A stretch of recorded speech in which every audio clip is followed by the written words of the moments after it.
بسم الله الرحمن الرحيم، وحلقة جديدة من برنامج الكرة مع العشري. مبروك لنادي الزمالك الفوز على أسوان، الفريق المحترم، الفريق العريق، الفريق اللي فرحان له إن هو موجود في الدوري المصري الممتاز الدرجة الأولى مش الدرجة التانية. الزمالك فاز عليهم 1-0 بهدف وحيد لإبراهيم الضاي في نهاية الشوط الأول.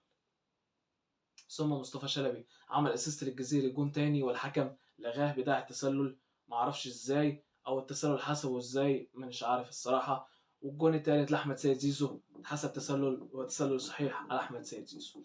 فاز نادي الزمالك، كسب واحد كسب 10، هو خد 3 بونت، والزمالك في المركز الرابع برصيد 46 بونت. المقاولين والاتحاد فرق 6 7 نقاط عن نادي الزمالك، فطبعا نادي الزمالك مفيش حد من تحت مأثر عليه في حاجه. بيراميدز المركز الثالث برصيد 49 بونت، هانت كلها بونتين ان شاء الله ونجيبهم 3 بونت. فيوتشر في المركز الثاني برصيد 51 بونت. بيراميدز طبعا 49، زمالك 46، وفيوتشر 41، والاهلي في المركز الاول برصيد 53. فيوتشر 51 طبعا، مسافه قريبه كلها ماتشات. ان شاء الله بيراميدز وفيوتشر يلعبوا المباراه القادمه، والزمالك يقدر يعود وينتصر ويحتل المركز الثاني باذن الله. المركز الاول صعبه، ولكن خلاص هي لسه ما اتحسمتش النادي الاهلي، ولكن على الورق وعلى الحسابات النادي الاهلي هو بطل الدوري، ولكن نادي الزمالك هو اللي عمل كده في الاول، هو اللي ضيع نفسه بمجهوده وباللعيبه، وطبعا احنا عارفين الباقي. قطار نادي الزمالك عاد من اسوان. قطار نادي الزمالك عاد من اسوان. طب عاد ازاي؟ ده احنا كنا بنلعب هنا في القاهره. عاد من يوم ما نادي الزمالك راح اسوان والهزائم تتوالى على نادي الزمالك. ان شاء الله بشرة خير الفوز على اسوان تاني على ارضنا في استاد القاهره، وتبقى ديت بشرة رجوع نادي الزمالك للانتصارات مرة أخرى وطريق الفوز. الزمالك زيزو لاعب عالمي، لاعب جبار، لاعب ملوش مثيل. شيكابالا مهما كبر الوردة ريحتها فيها عمرها ما تدبل أبدا. شلبي اللي مستواه بيعلى، وأنا كنت بنتقده الصراحة وقلت مهما يعمل مش هحبه، ولكن أنا فعلا مش هحبه، ولكن هتكلم كورة. شلبي لاعب مجتهد في هذه الفترة مع نادي الزمالك، بيدي للفرقة حقها، مش باخل على الفرقة زي الأول. شلبي دلوقتي من اللعيبة المؤثرة مع نادي الزمالك، ما اقدرش اتكلم عليه انه دلوقتي لاعب محترم، لاعب مثقف، لاعب عارف ازاي يخلص الهجمة، لاعب عارف ازاي يكون ذكي قدام المنافس اللي قدامه. حمزة المسلوسي لا غبار عليه الصراحة.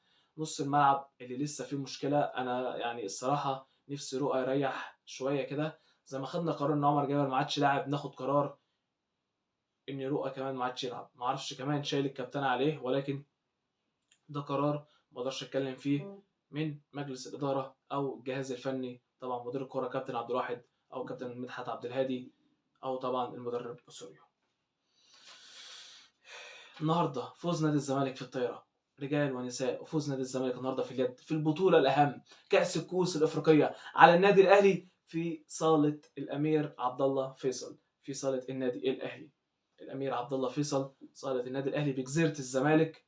الزمالك فاز على الاهلي بنتيجه 26-25، طبعا النتيجه كانت 26-23، والاهلي جاب الجونين في اخر ثواني، ولكن الحمد لله المباراه انتهت لصالح نادي الزمالك.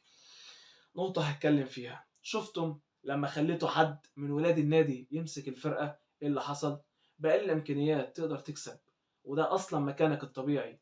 للعام الثاني على التوالي بتكسب كاس الكؤوس من النادي الاهلي في النهائي، العام الثاني على التوالي بتكسب كاس الكؤوس من النادي الاهلي في النهائي. الحمد لله، هو ده نادي الزمالك وهو ده ملوك اليد. الزمالك خسر في اليد الدوري والكاس وطبعا كاس السوبر الافريقي، ولكن الحمد لله الزمالك بطل كاس الكؤوس الافريقيه.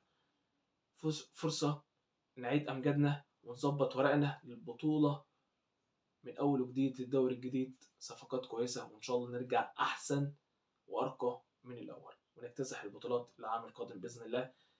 زي ما اكتسحنا السنه دي في الطايره نكتسحها السنه الجايه ان شاء الله في الطايره، ونكتسحها في اليد، وان شاء الله نرجع تاني في السله بامر الله. نادي الزمالك فريق كبير وفريق عظيم، ومهما اتكلم مش هقدر اوفي له حقه، ومش هقدر اقول عليه حاجه ما تديش له القيمه بتاعته. نادي الزمالك هيفضل عظيم وهيفضل كبير وفريق عظيم. الزمالك عنده المباراة القادمة مع نادي الداخلية في استاد السويس الساعة 9:30. طبعا ده هيبقى ملعب نادي الداخلية. مباراة يوم الثلاث إن شاء الله، ثم مباراة طلائع الجيش يوم 30/5. الأسبوع اللي بعده هنلعب طلائع الجيش الساعة 8 في استاد القاهرة. الزمالك بعدها هيريح شوية وناخد هدنة، وإن شاء الله نرجع تاني لبقية مباراة الدوري. لحد دلوقتي اتحاد الرابطة لسه ما أعلنش باقي الماتشات النهائية للدوري، هنشوف طبعا هيعلنها امتى. التشكيلة خلصنا خلاص، أخبارنا وفرحنا بفوز اليد والطايرة والقدم. نتكلم في التشكيلة، وسوريو النهاردة عمل إيه وخرج مين ودخل مين، ويا ترى هيثبت الخطة على كده ولا هيحصل تغييرات. وحاجة أنا ناسيها، ألف مليون سلامة على الونش، اللاعب الراجل اللاعب المحترم اللي ربنا يشفيه إن شاء الله ويرجع لنا تاني للملاعب. الزمالك بيجهز الونش للسفر لألمانيا لخضوع عملية في جزع في الرباط الصليبي. يا رب ترجع لنا تاني بالسلامة يا ونش، أنت لاعب محترم، أحسن مدافع في مصر بل في أفريقيا كلها، ولا غبار عليك. ودلعنا يا ابني وصابتك، وإن شاء الله هترجع تاني أحسن من الأول يا ونش. وكل لن يصيبنا إلا ما كتب الله لنا. ربنا يقومك بالسلامة يا ونش يا جميل.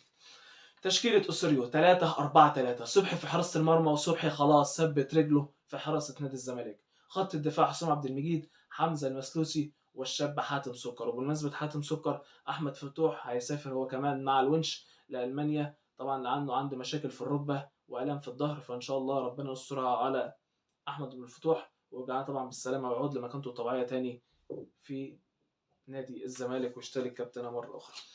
نص الملعب رؤى وعبد الغني، أنا آسف، نص الملعب رؤى ونبيل عماد دونجا، شيكابالا وأحمد سيد زيزو، شلبي ونضاي، وفي الهجوم سيف الدين الجزيري. شفنا أوسوريو سحب شيكابالا ونزل مكانه بالحج، وخرج نضاي ونزل مكانه سيد نمار. في آخر الدقايق خرج الجزيري ونزل مكانه بيسو، وخرج دونجا ونزل مكانه سيف فاروق جعفر. التشكيلة اللي كان عاملها أوسوريو: خط الدفاع 3 بس، الونش يعني حسام عبد المجيد، حمزة المسلوسي، وحاتم سكر. 3 آخرهم نص الملعب ما بيعدوش طبعا زي ما احنا شفنا. نص الملعب رؤى ودونجا، شيكابالا وزيزو ساعة الهجوم مع شلبي ونضاي. شلبي ونضاي بيضموا لجوه، زيزو وشيكابالا يبقوا من بره، يبقى أصبح ساعتها 3 في القلب و2 تحتهم، مع طبعا زيادة عدد رؤى بيطلع معاهم. ثم الناحية المقابلة بيبقى حمزة المسيوسي بيطلع نص الملعب، حاتم سكر بيطلع نص الملعب وهو واقف ورا حسام عبد المجيد ورؤى، أو حسام عبد المجيد ودونجا. طبعا معظم المباراة شايفين كده، والزمالك كان مسك الاستحواذ بنسبة 63%. طول اللقاء الزمالك كان مسك الاستحواذ على نادي أسوان، وده طبعا وده الطبيعي، نادي الزمالك الاستحواذ يبقى بتاعه والكرة تبقى في رجليه. الزمالك هيرجع أحسن من الأول، وافتكروا كلمتي ديت إن شاء الله. موسم للنسيان في جميع الألعاب، وإن شاء الله السنة الجاية الزمالك يعود مرة أخرى لمنصات التتويج في جميع الألعاب. عاش نادي الزمالك وعاش والله حبه في قلوبنا. اللقاء في برنامج جديد الكورة مع العشري، وطبعا كلنا فرحانين النهاردة باليوم الزملكاوي الخالص، طايرة يد قدم. عاش الزمالك.